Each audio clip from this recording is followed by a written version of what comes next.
इस क्वेश्चन में हम लोगों के पास एक ट्रायंगल दिया हुआ है, हम इसको कैसे सॉल्व करेंगे चलिए देखते हैं। तो हम लोगों के पास एक ट्रायंगल है और हमने ये ट्रायंगल ले लिया और इस ट्रायंगल का नाम दिया हुआ है ए, बी और सी, जिसमें से आपको ये कह रहा है कि जो डी ई है, यहाँ पर हमारा डी है और यहाँ पर हमारा ई है। तो ये जो डी ई है, ये डी ई पैरेलल है किसके? बी सी के, ऐसा हमारे क्वेश्चन में दिया हुआ है। और ए डी का वैल्यू हमारे पास दिया हुआ है, डी बी का वैल्यू दिया हुआ है और ई का वैल्यू दिया हुआ है। आपको ए सी फाइंड आउट करना है। तो सबसे पहले हम ये देखेंगे कि जो हमारे पास ट्रायंगल है, तो हम सबसे पहले ट्रायंगल के अंदर जाएंगे। In triangle A B C. अब इस ट्रायंगल में आपने क्या देखा कि ये जो डी ई है, ये बी सी के क्या है? पैरेलल है। तो हम यहाँ पर लिख सकते हैं D E parallel to B C. अब आपके मन में सवाल आएगा, ये कहाँ से आया? तो एक्चुअली ये क्वेश्चन में ही गिवन किया हुआ है। अब आप याद कीजिए, फर्स्ट थ्योरम क्या कहता है कि अगर ये इसके पैरेलल होगा तो इसका और इसका रेशियो इक्वल हो जाएगा, इसका इसके रेशियो के, यानी कि क्या हो जाएगा? तो हम लोग यहाँ पर देखते हैं A D upon D B equal हो जाएगा इनका रेशियो किसके इक्वल? That is A E upon E C. ये कहाँ से हमने लाया? तो आपको बताना है by Thales theorem. Thales theorem में हमें यही बात समझाई गई थी। तो ये थेल्स थ्योरम के अकॉर्डिंग हुआ।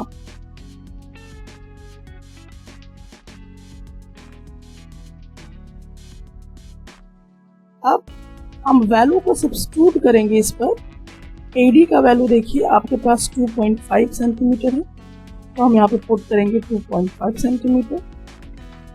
बीबी का वैल्यू देखिए हमारे पास 3 सेंटीमीटर है, तो हम यहाँ पे पुट करेंगे 3 centimetre is equal to A ई का वैल्यू दिया हुआ है 3.7, तो हम यहाँ पे लिखेंगे 3.75 सेंटीमीटर। और हमारे पास इसी का वैल्यू नहीं दिया हुआ है, तो हम इसको जस्ट कॉपी कर देंगे। अब हम लोग क्या करेंगे, इसी का पहले वैल्यू निकालेंगे। तो इसी का जब वैल्यू निकालेंगे तो इसी को हमारा यहाँ पर आ जाएगा इसी। अब देखिए 3.75 ये यहाँ पे डिवाइड में है, तो इधर जाएगा तो क्या होगा? मल्टीप्लाई, दैट इज 3, और यहाँ पर आ जाएगा 2.5। अब हम लोगों को इसका कैलकुलेशन करना होगा, तो हमारा वैल्यू आएगा 4.5 सेंटीमीटर। लेकिन हमें निकालना क्या है? हमें तो निकालना है AC का वैल्यू। ये AC का वैल्यू निकालना है। ये AC का वैल्यू मुझे कब मिलेगा और कैसे मिलेगा? तो देयरफॉर देखिए यहाँ पर कि जो AC है, यहाँ पर देखिए ये जो AC आपको दिखाई दे रहा है, ये 2 टुकड़ों में इस प्रकार से बटा हुआ है।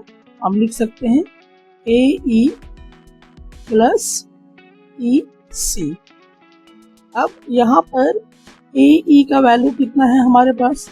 तो AE का वैल्यू तो ऑलरेडी आपके पास 3.75 दिया हुआ है, तो हम यहाँ पर जॉट कर देते हैं 3.75 सेंटीमीटर प्लस EC का वैल्यू अभी हम लोगों ने जस्ट लाया है, दैट इज 4.5 सेंटीमीटर। अब हम इसका कैलकुलेशन कर लेंगे, तो हम लोगों का हो जाएगा 8.25 सेंटीमीटर हमारा एग्जैक्ट वैल्यू आएगा।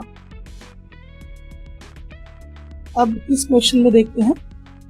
इस क्वेश्चन में हमारे पास जो ट्रायंगल दिया हुआ है वो ABC है, तो हमने एक ट्रायंगल ड्रॉ कर लिया। ए, बी एंड सी, जिसमें डी और ई जो है वो पैरेलल दिया हुआ है बी सी के, ऐसा हम लोगों का दिया हुआ है। तो अब हमें ये देखना है कि यहाँ पर ए डी का वैल्यू तो दिया हुआ है, तो हमें पता है कि हम सबसे पहले जाएंगे in triangle A B C, जिसमें हम ये देख रहे हैं कि डी ई जो है वो पैरेलल है बी सी के। ऐसा क्यों? क्योंकि ये क्वेश्चन में गिवन किया हुआ है आपको। अब जब ये पैरेलल होगा तो आपको पता है अकॉर्डिंग टू थेल्स थ्योरम कि A D upon D B मुझे मिलेगा is equal to A E upon E C. किसके अकॉर्डिंग मिलेगा? तो हमें मिलेगा ये by Thales theorem. Thales theorem हमें ये बात कहती है, तो हमें थेल्स थ्योरम के अकॉर्डिंग ये पता चलता है कि ऐसा कंडीशन बनेगा। अब हम वैल्यूज को पुट करेंगे। ए डी की वैल्यू देखिए यहाँ पर 1.5 है, 1.5 सेंटीमीटर रखा। डी बी की वैल्यू 3 है और ए ई का जो वैल्यू हमारे पास दिया हुआ है वो 1 सेंटीमीटर है। आपको ई सी का वैल्यू पता नहीं है, तो हम ई सी का वैल्यू निकालेंगे, दैट इज 1 मल्टीप्लाई 3, क्योंकि ये वाला जो है इधर मल्टीप्लाई में आ जाएगा, देन 1.5। अब हमें पता है कि इसको हम 10 बना के कैंसिल कर सकते हैं, तो ये कट गया और हमारा टोटल वैल्यू आया कितना? 2 सेंटीमीटर। सो ये हमारा फाइनल आंसर हुआ। इस क्वेश्चन में हमारे पास दिया हुआ है कि सबसे पहले हम जैसा कि देखेंगे कि इस फिगर में हमारे पास एक ट्रायंगल है, that is A B C, जिसमें आपके पास ये दिया हुआ है कि जो डी ई है वो पैरेलल होगा बी सी के। ठीक है, तो डी ई पैरेलल किससे हो गया? बी सी के। आपको पता कि अगर जब भी इस तरह का सिचुएशन बनता है तो हम लोग क्या चीज़ें कर सकते हैं, तो हमें पता है कि थेल्स थ्योरम अप्लाई कर सकते हैं, that is A D upon B D is equal to A E upon C E. ये हम लोग कैसे कर सकते हैं? तो ये हम लोग कर सकते हैं बाय थेल्स थ्योरम के अकॉर्डिंग। तो ये हम लोग थेल्स थ्योरम के अकॉर्डिंग कर सकते हैं। अच्छा, अब देखिए ए डी का वैल्यू कितना दिया हुआ है, तो ए डी का वैल्यू हमारे पास है 4x minus 3 upon B D का वैल्यू कितना है हमारे पास 3x माइनस 1। अब देखिए क्या मेरे पास ए ई का वैल्यू दिया हुआ है, तो ए ई का वैल्यू तो हमारे पास दिया हुआ नहीं है, सॉरी ए ई का वैल्यू हमारे पास दिया हुआ है that is eight x minus 7। तो हम इसको यहाँ पर लिखेंगे एट एक्स माइनस 7 और सी ई का वैल्यू हमारे पास यहाँ दिया हुआ है दैट इज 5x माइनस 3। अब करना क्या है, अब इसको हम लोग क्रॉस मल्टीप्लिकेशन करेंगे, दैट इज 4x माइनस 3, ये वाला इधर जाएगा तो मल्टीप्लाई में हो जाएगा 5x minus 3 is equal to 3x minus 1 और हो जाएगा 8x माइनस 7।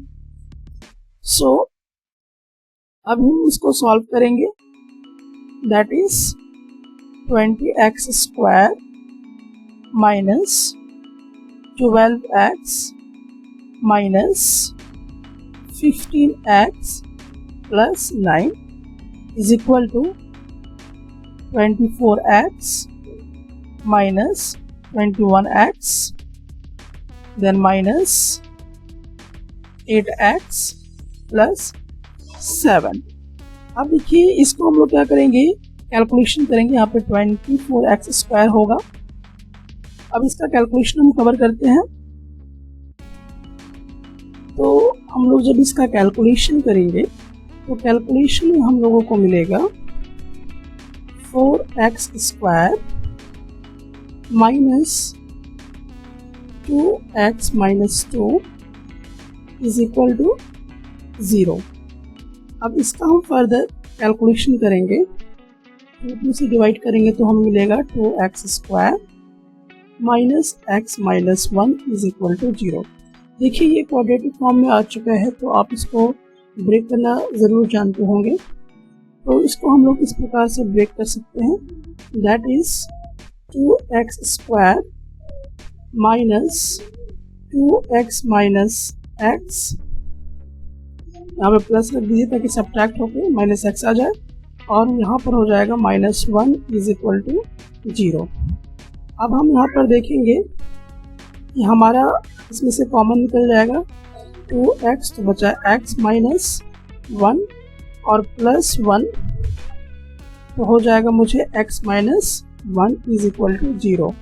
अब देखिए हमारे पास क्या टोटल वैल्यू आ जाएगी, दैट इज 2x प्लस 1 ये आ जाएगा, और एक आएगा x minus 1 is equal to 0।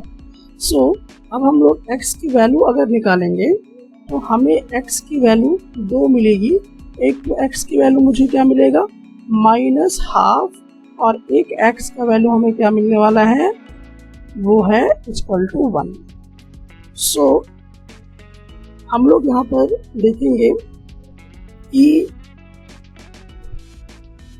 जो नेगेटिव पार्ट है, अगर मैं नेगेटिव पार्ट को रख दूंगा x में, तो क्या हो जाएगा कि नेगेटिव पार्ट से कोई डिस्टेंस नहीं हो पाएगा, डिस्टेंस नेगेटिव हो जाएगा, और कभी भी डिस्टेंस नेगेटिव नहीं होता है। सो हम इस पार्ट को यूज़ नहीं करेंगे बल्कि ये यूज़ करेंगे। सो हमारा फाइनल आंसर कौन होगा, 1 होगा, ये वाला नहीं होगा, -1/2 नहीं होगा। क्यों? क्योंकि डिस्टेंस कभी भी नेगेटिव नहीं हुआ करता है। और अगर मान लीजिए कि ये आपका AB का डिस्टेंस है, एक्चुअली AB A से एक डिस्टेंस है, AD एक डिस्टेंस है, तो ये कभी नेगेटिव नहीं हो सकता है, समथिंग कुछ ना कुछ इसकी वैल्यू होगी। इसीलिए हम लोग इस नेगेटिव पार्ट का इस्तेमाल नहीं करेंगे बल्कि इस पॉजिटिव पार्ट का इस्तेमाल क्या करेंगे। इस क्वेश्चन में हमारे पास AB पैरेलल PQ है और BC पैरेलल QR है, हमें ये प्रूफ करना है। तो देखिए सबसे पहले हम लोग क्या करते हैं, जो गिवन पॉइंट है उसको समझने की कोशिश कीजिए। तो सबसे पहले हम लोग एक ट्रायंगल के अंदर जाएंगे, लेकिन यहाँ पर कैसे जाएंगे ये समझिए। हमारे पास दिया हुआ है AB पैरेलल PQ, तो यहाँ पे देखिए आप कि ये आपका जो AB है, ये AB पैरेलल है, ये AB पैरेलल है किसके, PQ के।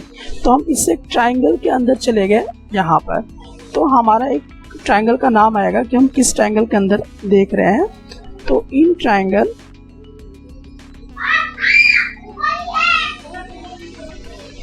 POQ के अंदर हम आ गए। अब सिंस हम लोगों को पता है कि AB जो है वो पैरेलल है किसके, PQ के पैरेलल है। ऐसा क्यों हुआ, क्योंकि ये हमारे पास गिवन है, ये तो दिया हुआ है। जैसा आप यहाँ पर देख सकते हैं कि ये वाला AB इस PQ के पैरेलल है।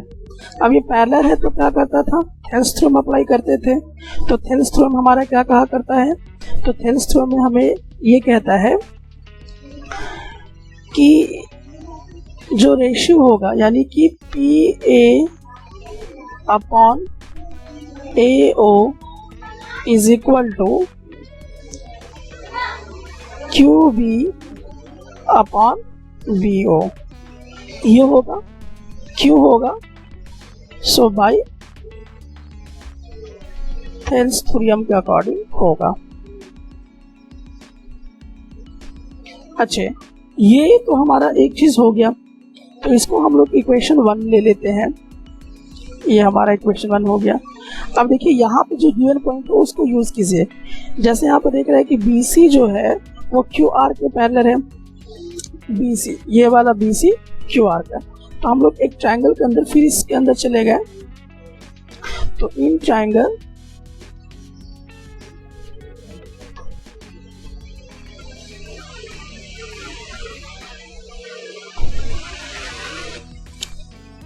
तो हमारा एक छोटा सा यहाँ पे ट्रायंगल बन रहा है। आप यहाँ पर देख सकते हैं कि ये जो ट्रायंगल है ये वाला, ये बन रहा है। तो यहाँ पर हम लोग जा सकते हैं, दैट इज QOR के अंदर। अब इसके अंदर जा रहे हैं तो हमें क्या मिल रहा है, BC पैरेलल टू QR मिल रहा है। ये हमें कहाँ से मिला, तो हमें ये गिवन दिया हुआ है। अब अगर ऐसा होता है तो थेल्स थ्योरम के अकॉर्डिंग हम क्या लगाते हैं, थेल्स थ्योरम के अकॉर्डिंग हम लिख सकते हैं, that is QB upon BO is equal to